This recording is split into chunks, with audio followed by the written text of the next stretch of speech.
What would you do if you found yourself in a haunted house? Do you believe in ghosts and the paranormal? Why or why not? My name is Jack, and this is the true story of what happened to my wife, Emily, and me during our honeymoon in Australia. This story is so terrifying that it still haunts us to this day. We were thrilled to explore a new country and start our new life together, but we had no idea what awaited us. We found a beautiful old house on a vacation rental website. The house was perfect, charming, secluded, and surrounded by stunning Australian wilderness. The owner assured us it was a popular rental spot, despite some odd rumors. He brushed them off as silly local folklore. We arrived at the house late in the evening. As soon as we stepped inside, we felt a chill in the air, even though it was summer. The house was old but well-maintained, with antique furniture and creaky wooden floors. There was something eerie about it, but we were too excited to pay much attention. Our first night was peaceful, but strange things began to happen the next day. Emily woke up with scratches on her arms. We thought it was just from the bushes outside, but we couldn't remember her going near any. As the day went on, we heard faint whispers and footsteps, but we were alone. The noises were easy to dismiss in daylight, but they grew louder and more persistent as night fell. That night, we heard a loud bang from the kitchen. I rushed down to check, but everything was in place. The next morning, we found all the chairs stacked on the table. Emily was terrified, but I tried to stay calm. I called the owner, who again dismissed our concerns, saying it was probably the wind or our imagination. We spoke to some locals who shared chilling stories about the house. Many renters had experienced strange occurrences. Some heard eerie voices, others saw ghostly figures, and a few were even injured. Most people left the house within days, too frightened to stay. Ignoring the warnings, we decided to stay. On the third night, things took a terrifying turn. Emily woke me up, trembling and pointing to the corner of the room. There, we saw a shadowy figure watching us. It was gone in a blink, but we were both paralyzed with fear. The following day, we tried to leave, but our car wouldn't start. We were trapped. That night, the terror escalated. Doors slammed shut, furniture moved on its own, and the whispers grew louder, almost as if they were trying to communicate with us. Emily was crying, and I felt helpless. We finally managed to leave the house the next morning, abandoning most of our belongings. We drove to the nearest town and stayed in a motel, too scared to return. I called the owner, demanding an explanation, but he simply said no one else had ever complained as much as we did. Back home, we tried to put the experience behind us, but the memories still haunt us. We later learned that the house was built on land where a family had been murdered in the early 1900s. The spirits of the victims were said to haunt the house, seeking revenge on anyone who dared to stay there. To this day, Emily and I avoid talking about our honeymoon. It was supposed to be the happiest time of our lives, but it turned into a nightmare we can never forget. This story is not just a tale, but a warning. Be careful where you choose to stay, and never ignore the signs of something sinister. In a small town nestled by a dense, ancient forest, there stood a house that everyone avoided. The townsfolk whispered about it, calling it the cursed house. No one had lived there for years, and the stories about it were enough to chill anyone to the bone. One dark, moonless night, a thief named Marcus decided to break into the house. Desperation drove him. He had heard rumors of hidden treasures left behind by the previous owners. Marcus was a seasoned burglar, but even he felt a shiver down his spine as he approached the decaying structure. As he stepped into the overgrown yard, the crickets abruptly stopped chirping, and the air turned icy. The front door creaked open with an eerie groan, as if it had been waiting for him. Marcus swallowed his fear and stepped inside. The interior was just as haunting as the exterior. Dust-covered furniture, cobwebs hanging like tattered curtains, and the overwhelming smell of decay. The house felt alive, like it was watching him. He shook off the feeling and started searching for valuables. As he rummaged through drawers and cabinets, he heard faint whispers echoing through the halls. Just the wind, he told himself, though his heart pounded in his chest. He found a few old coins and trinkets, but nothing worth the risk he was taking. Suddenly, he heard footsteps upstairs. They were slow, deliberate, and growing closer. Marcus froze. No one was supposed to be here. He held his breath, straining to listen. The footsteps stopped at the top of the stairs. "Who's there?" he called out, his voice trembling. Silence. Marcus gathered his courage and crept up the staircase, each step creaking ominously. As he reached the landing, he saw a shadow dart into one of the rooms. His hands shook as he pushed open the door. The room was empty, but the air was thick with a sense of dread. The walls were covered in strange symbols, and an old, tattered diary lay open on a dusty desk. He picked it up and began to read. The entries told the story of a family who once lived there, plagued by mysterious and terrifying occurrences. The last entry spoke of a dark presence that had claimed the house as its own. A chill ran down Marcus's spine. He needed to leave, now. As he turned to flee, the door slammed shut. Panic surged through him. He pulled at the door, but it wouldn't budge. The whispers grew louder, surrounding him, mocking him. The room grew colder, and a dark figure appeared in the corner, its eyes glowing with malevolent intent. Marcus backed away, his mind racing. The figure moved closer, its presence suffocating. He could feel its hatred, its hunger. The thief fell to his knees, pleading for mercy, but the figure was relentless. In a final act of desperation, Marcus hurled himself at the window, shattering the glass and tumbling into the night. He ran, not daring to look back, until he reached the safety of the town. The townsfolk found him the next morning, rambling incoherently about the cursed house and the evil within. He never recovered from the terror of that night, and the house remained abandoned, its dark secrets untouched. The story of Marcus and the haunted house became a legend, a cautionary tale for those who might be tempted by greed. The house still stands, waiting for its next victim, a silent reminder that some places are better left alone. Have you ever wondered what lurks in the shadows of places we fear the most? What if you captured something on camera that shouldn't exist? Would you be brave enough to face it? This story is about three friends who dared to venture into a haunted forest in Japan to shoot a short film. Despite the locals' warnings, they were driven by curiosity and a desire to capture the supernatural on film. This true account, shared by one of the survivors, will leave you questioning what's real and what's beyond our understanding. In a small town in Japan, there's a forest shrouded in mystery and fear. The locals call it Yurei no Mori, which means the forest of ghosts. For generations, stories have been told about eerie apparitions, strange sounds, and people who entered but never returned. Three friends, Hiroshi, Kenji, and Aiko, decided to explore this forest for their film project. They were aspiring filmmakers with a passion for the paranormal. Despite the villagers' stern warnings, they were excited to uncover the secrets of Yurei no Mori. They thought the tales were just superstitions meant to scare off intruders. As they entered the forest, the dense canopy above seemed to swallow the light, casting an eerie twilight even in the middle of the day. The silence was unsettling, broken only by the crunch of leaves underfoot and the occasional rustling in the underbrush. Hiroshi, the leader, carried the main camera, while Kenji and Aiko documented their journey with handheld devices.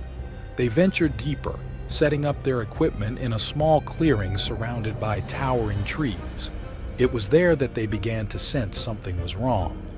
The air grew colder and an unnatural fog began to creep through the trees, wrapping around them like a shroud. As they started filming, strange things began to happen.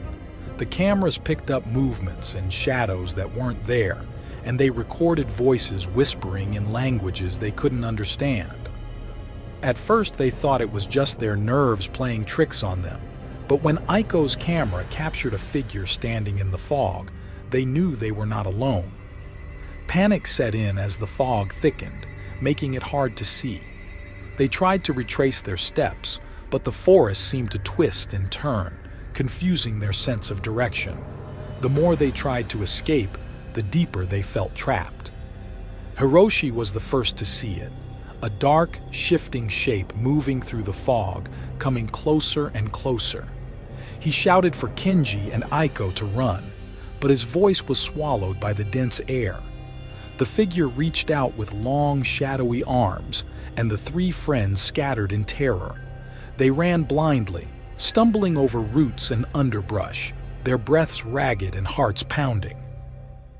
Hiroshi tripped and dropped his camera, the lens shattering as it hit the ground.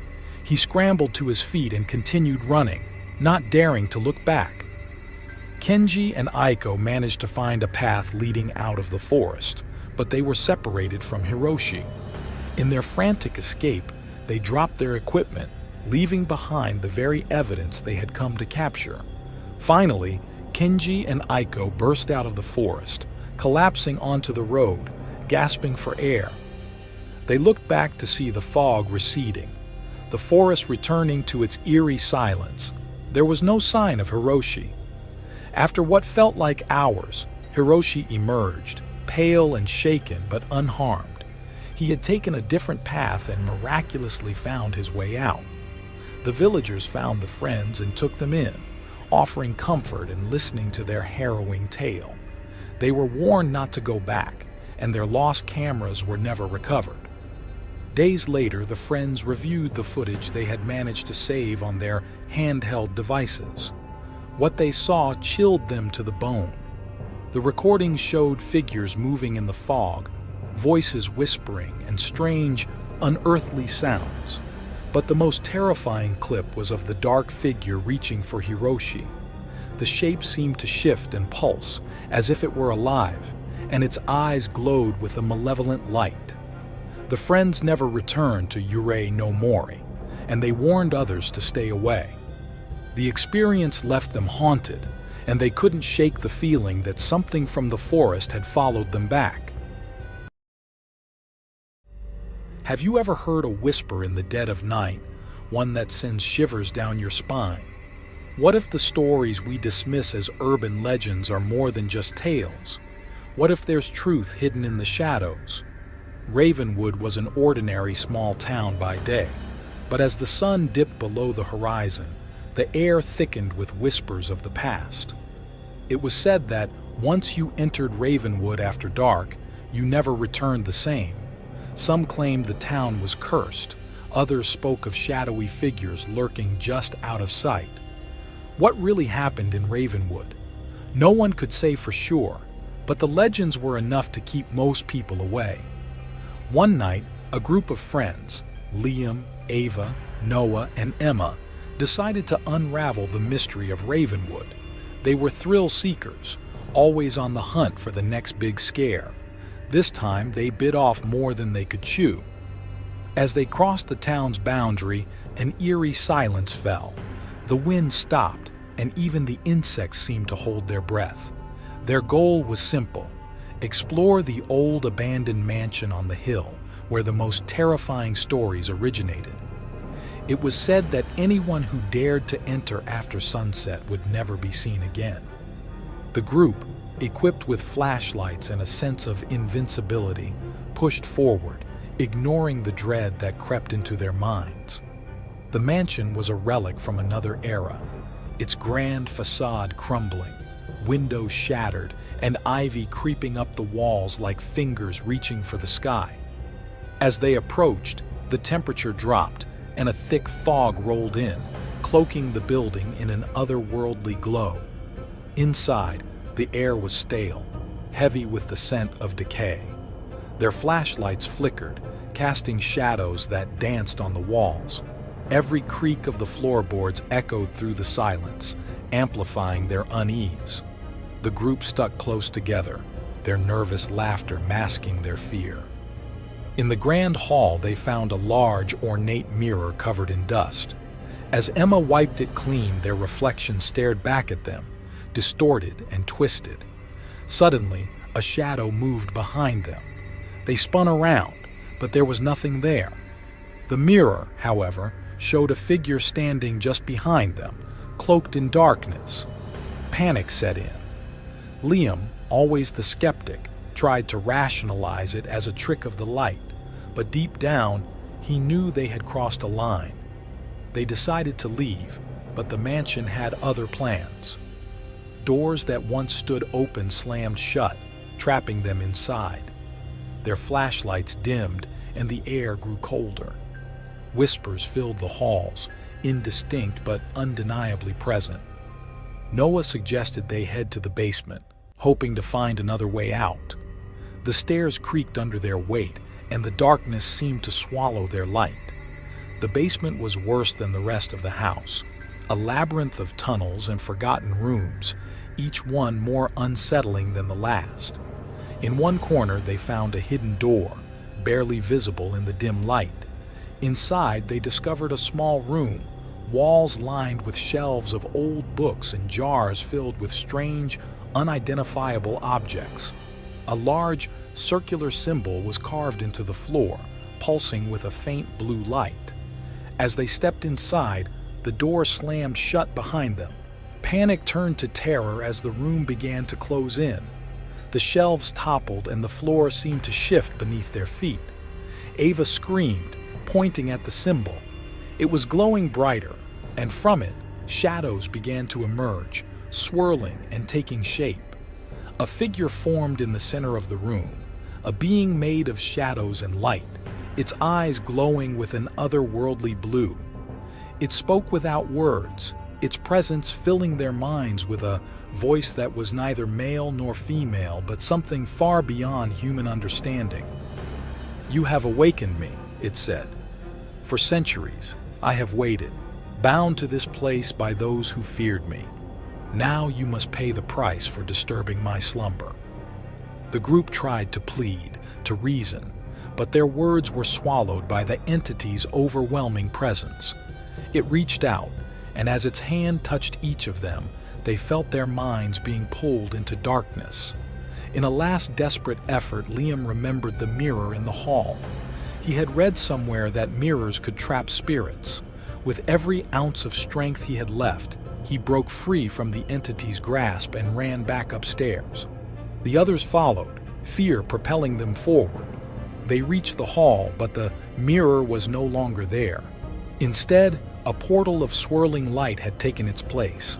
The entity pursued them, its rage palpable. With no other choice, they leaped into the portal, hoping it would lead them to safety. They emerged back at the edge of Ravenwood, the mansion now a distant memory. But something was different. The town seemed alive with an energy they hadn't noticed before. They had survived, but at what cost? As they caught their breath, they realized they had brought something back with them. The shadows that once haunted the mansion now lingered around them, whispering secrets of the past and future. They had become part of the legend, bound to the town in ways they couldn't yet understand. The friends never spoke of that night again, but they knew they could never leave Ravenwood. The shadows followed them, a constant reminder of the price they had paid for their curiosity. The town had claimed them, just as it had claimed so many others. And as the years passed, new stories began to circulate. Stories of a group of friends who entered Ravenwood and never returned the same. Stories of shadows that whispered secrets, and a mansion that held the key to an ancient, terrible power. Do you believe in ghosts? What if you had to face one alone, on a deserted road, in the dead of night? This is a true story of a truck driver whose name was Jack. Jack was a seasoned truck driver. He had driven across the country, through bustling cities and quiet towns, but nothing ever unnerved him. That is, until one fateful night when he took a job that led him to the infamous Miller's Hollow Road. The road was notorious among truckers. They said it was cursed, that strange things happened there. But Jack, being a practical man, didn't believe in such tales. He laughed off the warnings and set out on his journey, his truck loaded with goods and his route mapped out. The night was dark, and a heavy fog settled over the road as Jack drove deeper into the woods. The tall trees closed in around him, their branches stretching out like skeletal fingers. His headlights struggled to cut through the dense mist, and the road ahead seemed to vanish into the darkness. Despite the eerie atmosphere, Jack kept driving, his eyes fixed on the road. The radio played softly in the background, offering a comforting distraction from the oppressive silence outside. But as he approached the curve where Miller's Hollow Road began, the radio cut to static, and Jack was left with only the sound of his own breathing and the hum of the engine. Suddenly, out of the fog, a figure appeared on the side of the road. Jack's heart skipped a beat as he saw a woman standing there, drenched from head to toe in the rain. Her long, dark hair hung limply over her face, and she wore a simple white dress that clung to her like a shroud. Jack slowed down, unsure of what he was seeing. "Are you okay?" he called out, leaning out of the window. The woman didn't respond. She just stood there, staring at him with eyes that seemed to bore into his soul. Feeling a chill creep down his spine, Jack decided to pull over. He stepped out into the rain, his boots sinking into the muddy ground. "Do you need help?" he asked, approaching her cautiously. But before he could get any closer, she vanished into thin air, leaving behind only the echo of her presence. Jack's blood ran cold. He quickly got back into his truck, his heart pounding in his chest. He had heard of ghost sightings on Miller's Hollow Road, but he had never believed them. Now, he wasn't so sure. Determined to get through this stretch as quickly as possible, Jack resumed his drive. The road seemed to stretch on forever, the fog growing thicker with each passing mile. Then, just as he thought he was clear, the figure appeared again, this time directly in the middle of the road. Jack slammed on the brakes, his truck skidding to a stop just inches from her. The woman looked up, her face now visible in the glow of the headlights. Her eyes were hollow, filled with a sadness that seemed to transcend time. She pointed towards a path leading off the main road, a path shrouded in darkness and mist. Jack's instincts told him to drive away, to leave this place as quickly as he could. But something about her gaze compelled him to follow. He turned his truck onto the narrow path, the tires crunching on the gravel as he navigated the winding trail. The path led him to an old, rickety bridge that spanned a deep black river. Jack stopped at the edge, the truck's engine idling. The woman appeared once more, standing on the bridge, her figure blurred by the rain. Jack got out of the truck and approached her. "What do you want?" he asked, his voice trembling. The woman pointed to a spot near the edge of the bridge, and as Jack followed her gesture, he saw something that made his heart stop. A small, forgotten grave marked by a simple, weathered cross. The realization hit him like a punch to the gut. This was where she had died. Jack knelt by the grave, feeling a wave of sorrow wash over him. "I'm sorry," he whispered, his voice barely audible above the sound of the rain.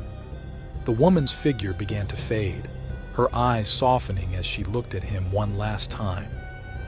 "Thank you," she whispered, her voice a faint echo on the wind.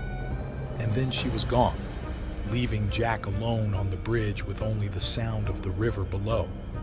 Jack stood there for a long moment, the weight of what he had witnessed settling over him. He knew he had to tell someone about this place, to make sure the woman's story wasn't forgotten. He made a silent promise to return, to bring flowers and remember the life that had been lost here. As Jack drove away from Miller's Hollow Road, the fog began to lift, and the rain eased into a gentle drizzle. The haunting feeling that had gripped him loosened its hold, and Jack felt a sense of peace he couldn't quite explain. When he finally reached his destination, he knew his life had changed forever. The ghostly encounter on that dark road had left a mark on him, one that he would carry with him always. Thank you for joining me on this eerie journey. If you enjoyed this story, don't forget to like, comment, and subscribe for more tales of the supernatural. Drive safely and always be cautious of the roads less traveled. Subscribe for more haunting stories.